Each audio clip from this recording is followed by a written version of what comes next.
Good morning and a very warm welcome to this 15-minute news update here on CCTV International. I'm Vimbai Kajese in Beijing.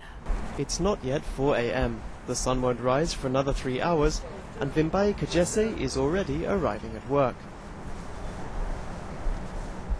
The 28-year-old Zimbabwean recently took up her role at China Central Television, or CCTV, as the country's first African news presenter.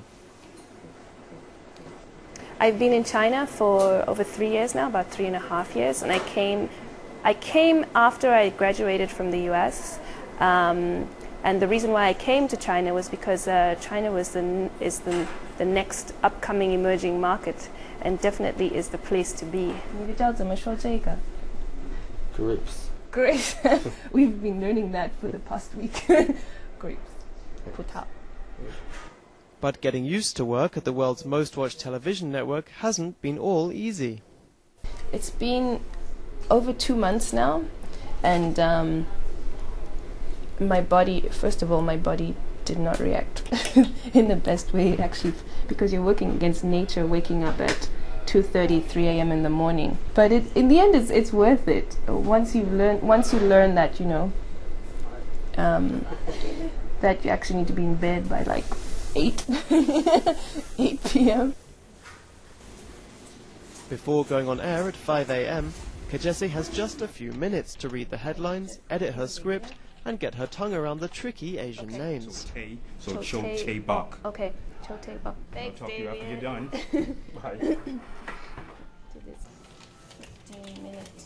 Kajese is one of an increasing number of young Africans heading to China, where a booming economy and ever closer ties with Africa are creating opportunities as tempting as any in the West. Perhaps there's a lot of Chinese people that might not have met many Africans, and so now is an opportunity to say, well, why does she speak like this, or why is her hair like this, etc., etc., etc. It's starting a conversation that maybe wasn't started before. So it's good on both ends, and it's also good so that when Africans come here, they'll know that there's opportunities for them, just like any other foreigner. CCTV 9, also known as CCTV International, is China's state-run English language channel.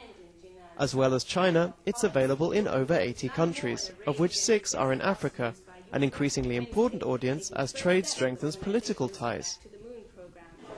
According to longtime anchorman Zhou Yue, the station is eager to engage more with African viewers. Of course, you know, CCTV 9 wants to be more international and wants to appeal to the international audience. It is being received in more than 80 countries. So that's one of the reasons why I employ, I think, Vimbai in the first place, so that we can appeal to our audiences in Africa. And indeed, we have received some very positive response from both Africa and China about her, the first African anchor at CCTV 9. My name is Teboho. I moved to China about 2 years ago, and it was firstly out of curiosity and trying to understand the 1 billion customer myth and look at what opportunities are in China for myself and for South Africa and ultimately for the continent as a whole.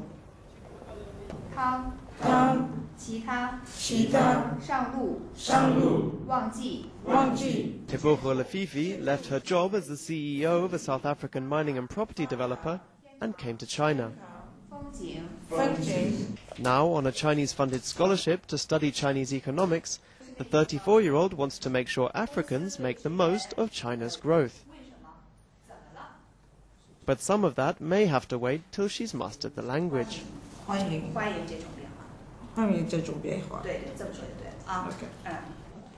I'm very much concerned about brand Africa and all the misconceptions around it, and I'm looking to build a solid foundation to a career in China, creating awareness about Africa as a product and Africa and the premium brands that Africa has, the beauty that Africa has, the opportunities that we bring to the Chinese.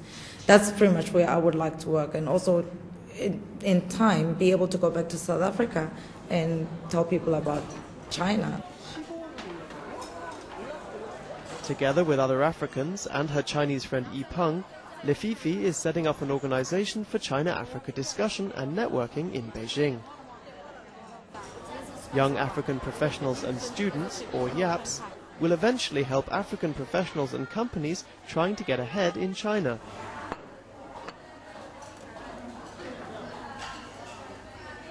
Like, we're just doing this for the wine association that will in return bring a business. Because when we go to South African embassy, we tell them, we do this for promoting South African wine. Having studied in South Africa for 3 years, 25-year-old Yi Peng wants to help change misconceptions about the continent. 然后我们在一起就是在想，要不要就是干脆就是我们做一个这样的组织。 We decided together to set up this kind of an organization in China to promote African culture and help people understand the real Africa, so they know that African culture is not about AIDS, poverty and desert. It's not like that. 非洲的话就是像艾滋、贫穷、沙漠的代名词，不是这样。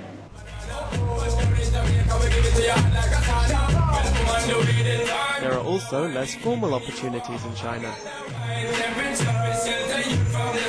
Frank Bailongandi, aka DJ Kefra, has been playing in Beijing clubs for 6 years. He's even been pronounced the capital's best DJ.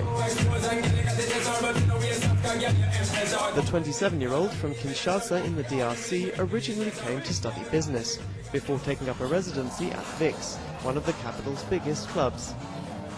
I felt the energy, the opportunity, and I felt the magnitude, like how big stuff are here and how big stuff will be in the future. So I just decided, okay, I think that's the place I should stay.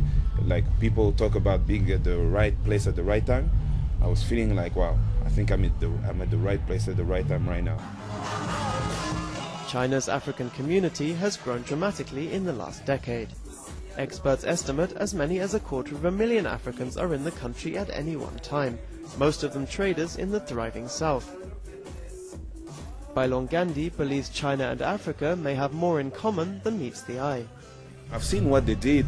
I've seen how they fought against hunger. I see how they fought against international pressure, and I think Congo we have the same type of history. So we can just copy whatever they're doing here and put it in our source.